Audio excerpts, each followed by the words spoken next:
ఆది క్రైస్తవులు క్రీస్తు వాక్యాన్ని భూగర్భ గుహలలో ప్రకటించుకుంటున్న దినాలది.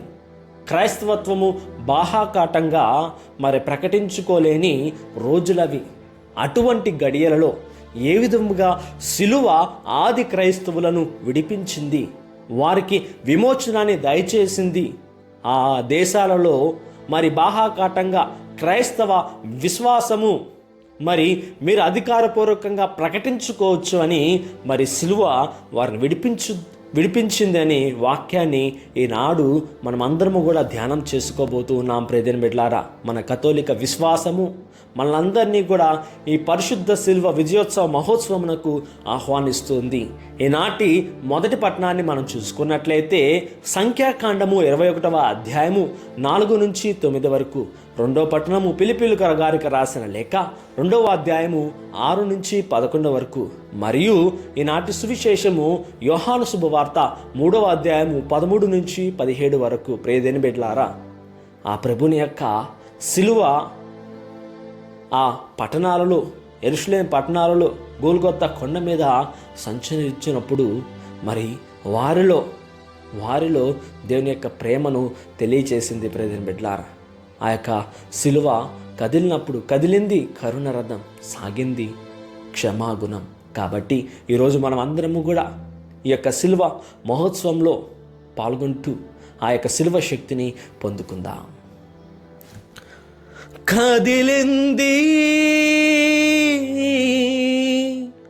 కరుణరథం, సాగింది క్షమాయుధం, మనిషి కొరకు దైవమే కరిగి వెలిగే కాంతి పదం. కదిలింది కరుణరథం, సాగింది క్షమాయుధం, మనిషి కొరకు దైవమే, మనిషి కొరకు దైవమే కరిగి వెలిగే కాంతి పదం.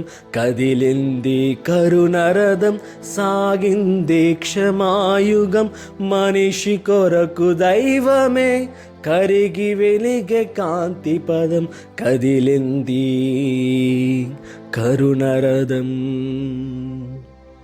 ప్రియ దేవుని బిడ్డలారా, సిలువ వారికి ఏ విధంగా విజయాన్ని అందజేసింది అంటే, క్రీస్తు శకం 312 నుంచి 337 మధ్యలో ఒక చక్రవర్తి రోము పట్టణాన్ని పాలిస్తూ ఉన్నాడు. ఆయనే పునీత కాన్స్టెంట్ చక్రవర్తి. ఈ యొక్క చక్రవర్తి క్రీస్తు ప్రభుని యొక్క ప్రేమను తెలుసుకున్నాడు. క్రీస్తు ప్రభుని యొక్క వాక్యాన్ని ఆలకించాడు. ఆయన చేసిన అద్భుత కార్యాలు విన్నాడు. ఇది ఈ మతము కేవలం ఇతరులను, మనుషులను ప్రలోభపెట్టే మతం కాదు. ఇది మానవత్వాన్ని హృదయాల్లో కలిగించే ఇది ప్రేమ మతం అని ఆయన తెలుసుకొని ఈ క్రైస్తవత్వాన్ని ఒక అధికారపూర్వకమైన క్రైస్తవ మతంగా ప్రకటించాడు. ఆ సమయంలో ఈ పునీత కాన్స్టెంట్ చక్రవర్తి రోము పట్టణంలో. ఈ చక్రవర్తి బిషపులకు, పోపులకు ఎంతో సహచారిగా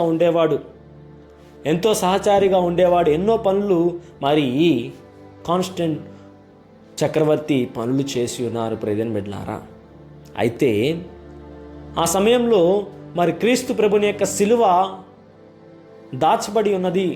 అది అక్కడ ఇక్కడ ఉందని ఈ చక్రవర్తి వింటూ ఉన్నాడు. అదేవిధంగా వారి యొక్క తల్లి పునీత హెలనమ్మ గారు, ఈ పునీత హెలనమ్మ ఈ సిలువను ఏ విధంగా అయినా సరే దక్కించుకోవాలన్న ప్రయత్నంలో అక్కడ ఇక్కడ అన్ని చోట్ల వెతికించి 3 సిలువలను తెచ్చారు. ఇదంతా కూడా పునీత హెలనమ్మ గారి యొక్క ఆధ్వర్యంలో జరిగింది. ఇప్పుడు ఈ 3 సిలువలలో క్రీస్తు ప్రభు యొక్క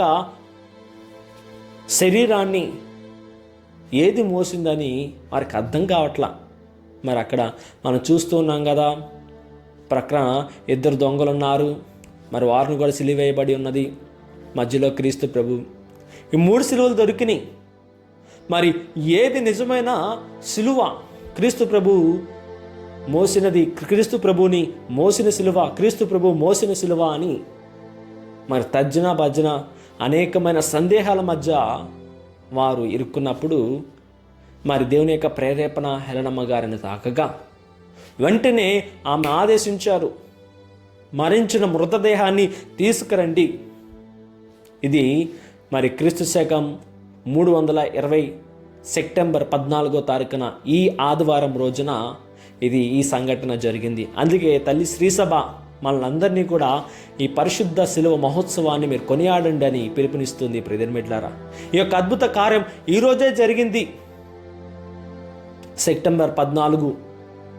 మరి ఈ 14వ తారీఖున ఈ శిలువ మహోత్సవాన్ని మనం జరుపుకుంటూ ఉన్నాం. హెలెనమ్మ గారు ఆ మృతదేహాన్ని తెప్పించి ఒక్కొక్క శిలువకు మరి తాకింప చేస్తూ ఉన్నారు. ఆ మృతదేహాన్ని ఆ శిలువ పైన ఉంచగా, ఏ శిలువ అయితే క్రీస్తు ప్రభు యొక్క మృతదేహాన్ని మోసిందో, ఏ శిలువ అయితే క్రీస్తు ప్రభువు మరి మోసి ఉన్నాడు, ఆ శిలువకు ఈ మరణించిన వ్యక్తి మృతదేహము దానికి తాకిన వెంటనే అద్భుత రీతిలో ఆ మృతదేహము సజీవంగా లేచి నిల్చుంది, జీవాన్ని పొందుకుంది. ఆ శిలువ ఎంతో గొప్పగా పునర్జీవాన్ని ఆ మరణించిన వ్యక్తికి ప్రసాదించింది. ప్రియమైన బిడ్డలారా, ఈ రోజున అందుకే మనమందరము కూడా ఈ పండగను జరుపుకుంటున్నాం. ఇదే రోజున ఆనాడు ఆది క్రైస్తవత్వంలో విశ్వాసులను బలపరిచి ప్రోత్సహించి అద్భుత కార్యం క్రీస్తు ప్రభుని యొక్క సిలువ చేసింది కనుక ఆ ప్రభుని యొక్క సిలువ శక్తిని మీరు పొందుకోండి అని ఈనాటి వాక్యంలో మనందరికీ కూడా బోధింపబడుతుంది. ప్రియమైన బిడ్డలారా, ఇజ్రాయేలు ప్రజలు హోరు పర్వతము నుండి ఏదోము మండలం చుట్టూ తిరిగిపోవాలని ప్రయాణాన్ని సాగిస్తున్న సమయంలో వారు భుజిస్తున్న ఆ మన్నాను గురించి, మరి వారికి ఉన్న భోజన అసంతృప్తి గురించి దేవుని యందు ఎంతగానో మరి వారి యొక్క కోపాన్ని తెలియజేస్తూ ఉన్నారు. ప్రియమైన బిడ్డలారా, దేవుని పైన ముఖం చిట్లించుకుంటూ ఉన్నారు, మోషే మీద కోపడుతూ ఉన్నారు. నీవు వాగ్దత్వ భూమికి మమ్మల్ని తీసుకెళ్తానని చెప్పి ఈ అనేకమైన బాధలకు, ఆకలి దప్పులకు మమ్మల్ని గురి చేస్తున్నావు, ఇంకెప్పుడు ఈ వాగ్దత్వ భూమికి మేము చేరుకుంటాము అని ప్రజలు దేవుని పైన, మోషే పైన కోపాన్ని వెళ్ళబుచ్చుతున్నారు. ప్రియమైన బిడ్డలారా, ఇక్కడ వారి యొక్క ప్రయాణం మరింత పొడిగించడానికి కారణం అదే. వారి జీవితంలో నొసగటం, గొసగటం, మరి దేవుని పైన మరి అనేకమైన నిందారోపణ చేయడమే ఇజ్రాయెల్ ప్రజల యొక్క వాగ్దత్వ భూమి ప్రయాణం అనేది పొడిగింప చేయబడింది. సహజంగా అయితే 4 రోజుల్లో చేరుకోవచ్చు వాగ్దత్వ భూమికి, కానీ ఆ ఇజ్రాయెల్ ప్రజలకు మాత్రం 40 సంవత్సరాలు ఎందుకు పట్టింది అంటే వారి జీవితంలో ఏదైతే ఉండాలో అది లేకోకుండా, ఏదైతే దేవునికి ఇష్టం లేకోకుండా ఉన్నదో అది వారి జీవితంలో కలిగి ఉండడం ద్వారానే వారిని ఈ ప్రయాణంలో మరి పరిశుద్ధపరచడానికి దేవుడు ప్రయత్నం చేస్తున్న గడియల్లో వీరు మరింతగా దేవుణ్ణి చికాకు పెట్టిస్తున్నారు, కోపం తెప్పిస్తున్నారు. దేవునికి వెంటనే కోపం వచ్చింది. ఆయన ఈ ఇజ్రాయెల్ ప్రజలపైకి ఆ విషసర్పాలను విడిచిపెట్టగా ఆ విషసర్పాల ద్వారా అనేకమైన ప్రజలు మరణించారు ఆ కాటుకి. వెంటనే మోషే దగ్గరకు వచ్చి వేడుకుంటున్నారు, అయ్యా ఇంకెంతకాలం మేము ఇలా చనిపోవాలి, మేము చేసిన తప్పు మమ్మల్ని మన్నించండి, మేము తప్పే చేశాము కాబట్టి మీరు మమ్మల్ని మన్నించండి అని చెప్పేసి ఇజ్రాయెల్ ప్రజలు దేవుణ్ణి వేడుకోమని మోషేను మరి అర్థిస్తూ ఉన్నారు. ప్రియమైన బిడ్డలారా, వెంటనే మోషే ప్రార్థించగా దేవుడు మోషేకి ఆజ్ఞాపిస్తున్నాడు, మోషే ఇదిగో నీవు ఒక శిలువ పైన కంచు సర్పాన్ని ఏర్పరచి దాన్ని లేవనెత్తు, దాన్ని ఎవరైతే చూస్తారో వారికి స్వస్థత వస్తుంది, వారు పొందుకున్న ఆ విషం, శరీరంలో ఉన్న విషం విరుడుగా మారుతుంది యొక్క కంచు సర్పం అని ప్రియమైన బిడ్డలారా, మరి దేవుడు మోషేకి ఆజ్ఞాపించగా ఎవరైతే ఆ కంచు సర్పాన్ని చూశారో, విషంతో బాధపడుతున్నారు, కొన ఊపిరితో ఉన్నారు, ఆ కంచు సర్పాన్ని చూసిన వెంటనే వారిలో ఉన్న విషమంతా కూడా నశించిపోయింది. అదంతా కూడా విరుగుడుగా మారిపోయింది, శరీరంలో బలంగా మారింది. ప్రియమైన బిడ్డలారా, శక్తిని పొందుకున్నారు, మరలా దేవుని యందు విశ్వాసాన్ని కలిగి ఉన్నారు. ప్రియమైన బిడ్డలారా, నీవు నేను కూడా మనము ఆ ప్రభువుని, ఆ సిలువను ఎప్పుడైతే విశ్వాసంతో చూస్తామో మనకి స్వస్థత వస్తుంది. ప్రియమైన బిడ్డలారా, ఈ యూనివర్సల్ మెడికల్ లోగో మనమందరం కూడా చూస్తూ ఉన్నాం అంబులెన్స్ల మీద, హాస్పిటల్లో. మరి it's a western logo. We have adapted our Indians all throughout the world. All the countries of the world have adapted this logo.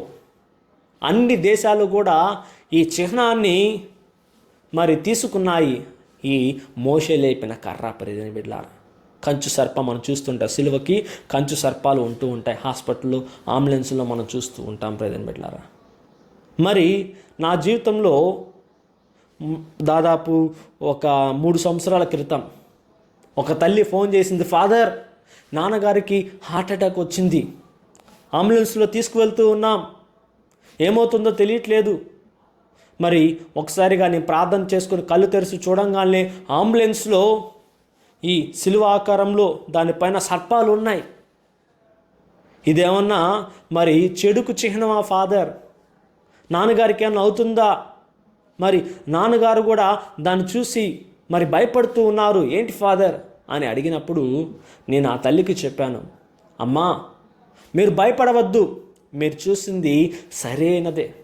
ఆనాడు ఇజ్రాయెల్ ప్రజలు మరణానికి చేరువలో ఉన్నప్పుడు ఆ కంచు సర్పాన్ని, లేవనెత్తిన కంచు సర్పాన్ని చూసిన వెంటనే వారికి స్వస్థత వచ్చింది. కాబట్టి మీ నాన్నగారు కూడా ఆ యొక్క గుర్తును చూసి ఉన్నారు కాబట్టి వారు ఖచ్చితంగా మరణం నుంచి దూరం చేయబడి వారి పునర్జీవాన్ని పొందుకుంటారు, ధైర్యంగా ఉండు అని చెప్పినప్పుడు మరి ఆ తల్లి ధైర్యాన్ని పొందుకొని ఆ తర్వాత సాక్ష్యాన్ని ప్రకటిస్తూ ఉంది. దేవుడు మరి ఇటువంటి క్లిష్ట సమయాల్లో ఈ గుర్తును నాకును నా తండ్రికి చూపినప్పుడు ఏమైపోతుందన్న ఆందోళన చెందాం. కానీ ఎప్పుడైతే ఈ విషయాన్ని తెలుసుకున్నామో మాలో ధైర్యం కలిగింది, దేవుని విశ్వసించడం మొదలుపెట్టాం, మాకు స్వస్థత కలిగిందని మరి ప్రకటిస్తూ ఉన్నారు. ప్రియమైన బిడ్డలారా, ఈనాటి 2వ పట్టణం మనం చూసుకున్నట్లయితే ఫిలిప్పీయుల గారికి రాసిన లేఖ 2వ అధ్యాయం 6-11 అక్కడ 8వ వచనంలో అక్కడ తెలియజేయబడుతుంది, అంతకంటే వినయము గలవాడై మరణము వరకును సిలువ పైన మరణమును మరి ఆయన స్వీకరించాడంట. ప్రియమైన బిడ్డలారా,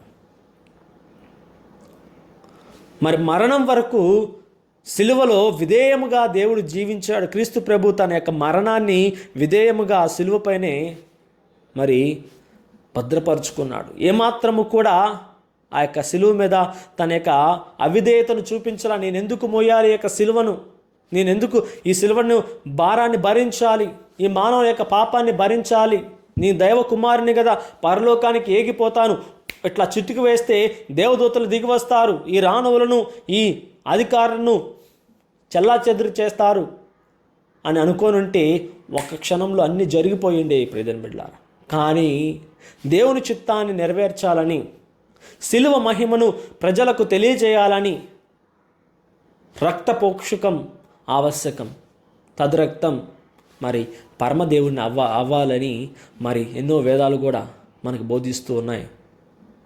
అవును ప్రియమైన బిడ్డలారా, పాపము మరి క్రీస్తు ప్రభుని యొక్క అంటే నిష్కలంకమైన మానవుని దైవకుమారుని రక్తం ద్వారా, సిలువ యొక్క మహిమ ద్వారా ఈ లోకానికి విమోచనము, విడుదల ఉందని మరి విధేయతతో ఆయన యొక్క సిలువ శక్తిని మనందరికీ కూడా మౌనంగా తన మరణం వరకు సిలువ మీద మరి ప్రకటించారు. ప్రియమైన బిడ్డలారా, క్రీస్తు ప్రభుని గురించి పరలోక తండ్రి ఈ విధముగా యోహాను శుభవార్తలో ప్రకటిస్తూ ఉన్నాడు. 3వ అధ్యాయంలో మరి మనం చూస్తూ ఉన్నాం.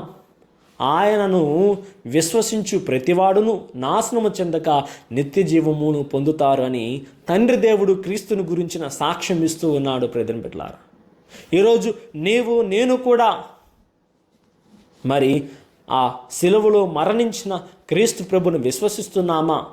అట్టి వారికి మరణం లేక నిత్య జీవం ఉంటుంది అని క్రీస్తు ప్రభు ప్రకటిస్తూ ఉన్నాడు. పునీత మరి హెలనమ్మ గారి ద్వారా ఆ 3 సిలువలలో మరణించిన వారిని తీసుకువచ్చి క్రీస్తు ప్రభు మరణించిన సిలువకి తాకిన వెంటనే ఆ మృతదేహం జీవాన్ని పొందుకుంది. ఈరోజు నీవు నేను కూడా మరి మన ఎదుట మరి విశ్వాసం అనే సిలువ ఉంది. మన ఎదుట విశ్వాసం, నమ్మకము అనే సిలువ ఉంది. ఒక్కొక్కసారి విశ్వాసాన్ని మనం కోల్పోతూ ఉంటాం, నమ్మకాన్ని కోల్పోతూ ఉంటాం. కాబట్టి ఈ రోజున మనం అందరము కూడా కోల్పోతున్న విశ్వాసాన్ని, కోల్పోతున్న నమ్మకాన్ని తిరిగి పొందుకుందామా? మన ప్రస్తుత కాలంలో అనేక విధాలుగా హింసలు, ప్రతికాండలు జరుగుతూ ఉన్నాయి. క్రీస్తును అనుసరించే వారికి అనేకమైన ఇబ్బందులు కలుగుతూ ఉన్నాయి. తోటివారే వారికి ఇబ్బందులు తెస్తూ ఉన్నారు. కానీ ఇలాంటి టైంలోని, ఇలాంటి సమయంలోని మనం బలంగా ఉండాలని ఆనాటి చరిత్ర, ఆది క్రైస్తవులు భూగర్భ గుహలలో క్రీస్తు వాక్యాన్ని ప్రకటించుకున్నట్లుగా మన విశ్వాసాన్ని కూడా మనము మా తోటి సహోదరులతో ప్రకటించుకోవాలని మనందరికీ కూడా బోధింపబడుతుంది. ప్రియమైన బిడ్డలారా, ఈ రోజున నీవు నేను కూడా ఆ క్రీస్తు యొక్క సిలువను మోయడానికి సంసిద్ధంగా ఉన్నామా? ఆ క్రీస్తు ప్రభు యొక్క సిలువ మహిమను మనం పొందుకోవడానికి సంసిద్ధంగా ఉన్నామా? ఆ క్రీస్తు ప్రభు యొక్క సిలువను ఎత్తుపట్టుకొని ఇతరులకు ఒక దిక్సూచిగా నిలవడానికి సంసిద్ధంగా ఉన్నామా? ఆ క్రీస్తు ప్రభు యొక్క సిలువ ద్వారా స్వస్థతలు, ఆరోగ్యాన్ని, ఆర్థికతను, ఆనందాన్ని పొందుకోవటానికి సిద్ధంగా ఉన్నామా? కాబట్టి కళ్ళు మూసుకొని ప్రార్థన చేద్దాం. పరిశుద్ధుడును సర్వశక్తిమంతుడవైన దేవా, ఈనాడు ఈ శిలువ మహోత్సవ ఉత్సవమును మేమందరము కూడా జరుపుకొనుచు ఉండగా నీ యొక్క శిలువ శక్తిని మాకు దయచేయండి యేసయ్య. ఇదిగో తండ్రి, హెలనమ్మ గారిలాగా ఇదిగో మరణించిన ఆ మృతదేహము సిలువకు తాకిన వెంటనే సజీవంగా లేచి నుంచుంది. అదేవిధంగా ఈరోజు మీ యొక్క సిలువ మా శరీరానికి తాగుచుండగా, మీ సిలువను మేము పట్టుకొనుచు ఉండగా ప్రభువా, మాకు ఇదిగో తండ్రి ఆ యొక్క విడుదలను దయచేయండి, స్వస్థతను దయచేయండి ప్రభా. ఇదిగో తండ్రి, శరీరంలో ఉన్న ప్రతి ఒక్క వ్యాధి బాధలు, క్యాన్సరు, ఇదిగో టీబీ, ఇదిగో తండ్రి క్యాన్సర్ వ్యాధులు ప్రభు, అదేవిధంగా పక్షవాతం, రక్తహీనత, షుగర్, బీపీ వంటి అనేకమైన వ్యాధులతో మా బిడ్డలు బాధపడుచు ఉండగా తండ్రి, వారందరినీ కూడా ప్రభా నీ యొక్క సిలువ మహిమతో వారిని స్వస్థపరచండి యేసయ్య. ఆర్థిక ఇబ్బందుల నుంచి తొలగించండి, అప్పు సమస్యలను తొలగించండి ప్రభా. లోన్లు శాంక్షన్ అవును కాక తండ్రి. ఇదిగో తండ్రి, మా యొక్క బిడ్డల యొక్క జీవితాల్లో ప్రభా, వారి యొక్క దాంపత్య జీవితంలో ఆనందము, సంతోషాన్ని ఇదిగో ప్రభు వారి జీవితాల్లో కలగచేయండి యేసయ్య. ఒకరినొకరు అర్థం చేసుకొని జీవించుకొని ఒకరినొకరు ప్రోత్సహించుకునే భాగ్యాన్ని వారికి దయచేయండి ప్రభు. బిడ్డలకు బంగారమైన భవిష్యత్తును దయచేయండి యేసయ్య. ఇదిగో తండ్రి, వీరి యొక్క కుటుంబాల్లో ఇదిగో తండ్రి నీ యొక్క పరలోక సిలువ శక్తి ఇదిగో నిత్యము ఉండి నీ యొక్క మహిమలో, సిలువ మహిమలో మీ బిడ్డలను నడిపించమంటూ మా నాథుడైన యేసుక్రీస్తు నామమున అడిగి వేడుకుంటున్నాము తండ్రి, ఆమెన్. ప్రభు మీతోను ఉందరుగాక, మీ ఆత్మతోను ఉందరుగాక. సర్వశక్తిగల సర్వేశ్వరుడు పిత, పుత్ర, పవిత్ర ఆత్మనామున మీ అందరినీ దేవుడు దీవించి కాచి కాపాడుదురుగాక, ఆమెన్. ప్రియ సహోదరి సహోదరులారా, మరి నేను అనేకమైన మరి గ్రామాలకు మరి ఎక్కడైతే మరి క్రీస్తు వాక్యం తెలియలేని వారికి కూడా వెళ్ళి బోధించడం జరుగుతుంది. పల్లెటూరుల్లో మరి పల్లె మలుపుల్లోకి వెళ్ళి బోధిస్తూ ఉన్నాను. మరి అనేకమైన మరి కష్టం తీసుకొని, శ్రమ తీసుకొని ముందుకు పోతూ ఉన్నాను. కాబట్టి దేవుని యొక్క రక్షణ నిత్యము నాకును, నా బృందానికి, నాతో వస్తున్న వారికి దేవుడు కలగజేయాలని ప్రార్థన చేయండి. దేవుని యొక్క సువార్తను ప్రకటిస్తూ దేవుని యొక్క మహిమలో జీవిద్దాం. ఆమెన్.